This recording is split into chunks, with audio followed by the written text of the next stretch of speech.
Over the last 3 months, I have barely uploaded any videos onto YouTube. The reason for that, besides my terrible time management and PC issues, is that I started watching Breaking Bad and its sequel movie El Camino and spin-off series Better Call Saul for the first time.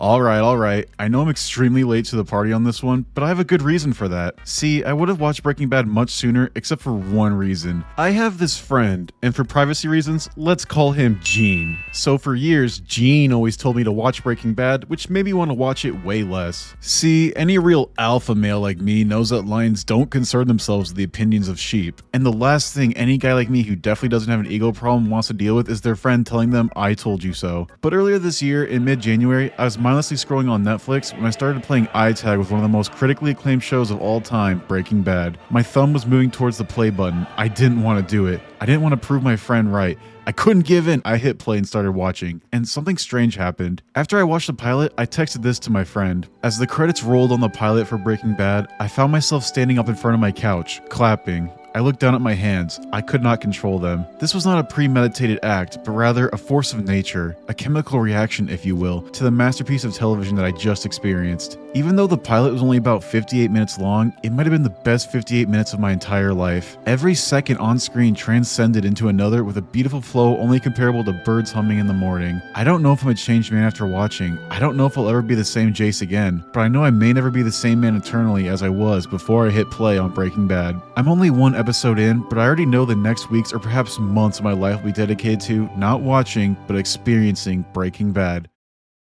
And Gene responded with, I'm not reading all that. Ugh. See what I have to sacrifice here, guys? But taking a shot to my overinflated ego was worth it because Breaking Bad obviously had me hooked from the start. I've heard some people say that the show starts slow in the first season or so, but I don't know what they're talking about. I mean, Walt literally gets cooking and killing in the first episode. A whole season's worth of stuff happens in the pilot. And one of the joys of watching this masterpiece was getting involved in the community online. All of the video essays, theories, cast interviews, and of course, the memes.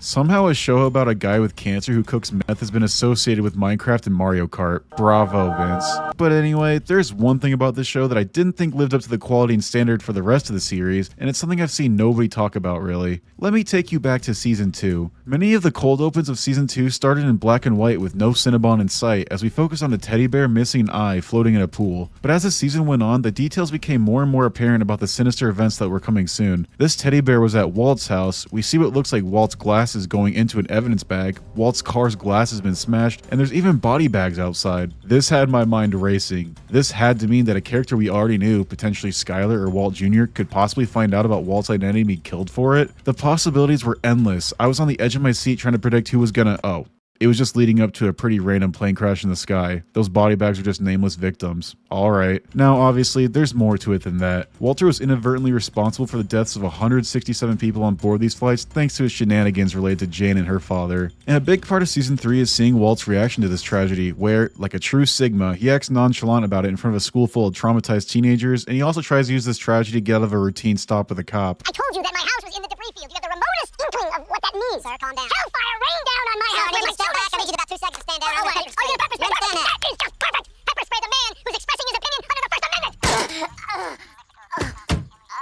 But honestly, I'm as nonchalant about all this as Walt is. Okay, if I was basically responsible for the deaths of almost 200 people in real life like Walt is, yeah, I would probably feel bad about it. But we're watching a fictional show here. When tragedies like this happen in real life, they're devastating because those are real people with stories of their own with families who perish. But in Breaking Bad, the 167 people is just a number. We never learn of anyone on board, so there's not much sorrow to be had in mourning 167 fictional nameless people. Now, is all this to say this is a bad ending to a season, a stupid idea, or a terrible twist? No, not at all. Breaking Bad has become one of my favorite shows of all time, so saying that this is the worst twist in the show doesn't really mean a whole lot. But when we compare to the other finales all across the show, they had a lot more personal stakes involved for the characters. Season 1 ended with Tuco rightfully killing that guy for being disrespectful. Just remember who you're working for. What? Are you just gonna take that, Tuco? Yeah, get him, Tuco. That's what he gets. Season 3 ended with Walt and Jesse atop Gus's naughty list as they hatch a plan to kill Gale as the season literally ends on a gunshot. And Season 4 ended with Walt finally killing the Chicken Man and Skyler being afraid of him, and revealing that Walt did in fact poison Brock, which will have major consequences in the future. And Season 5A ended with Hank finally discovering that Walt is indeed Heisenberg. Walt, you sussy baka.